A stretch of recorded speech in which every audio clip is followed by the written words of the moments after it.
Si të gjeni klientin e radhës në freelancer.com. Pasi jeni loguar, keni krijuar akauntin tuaj, do të shkoni te browse dhe do të klikoni projekte. Ajo sa çfarë duhet të keni parasysh është që të zgjidhni nëse dëshironi projektet me orë ose me tarifë fikse. Unë zgjedh gjithmonë dhe ju sugjeroj gjithmonë tarifa fikse.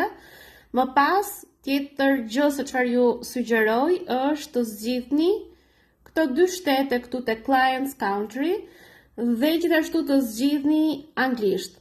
Më pas të shkoni te të gjitha opsionet që këtu keni projekte të ndryshme dhe të aplikoni. Kur zgjedhim një projekt për të aplikuar, ne kemi këto detajet, shikojmë çfarë kërkohet, gjithashtu do të vendosim dhe tarifat, tarifën që ne sugjerojmë dhe tarifën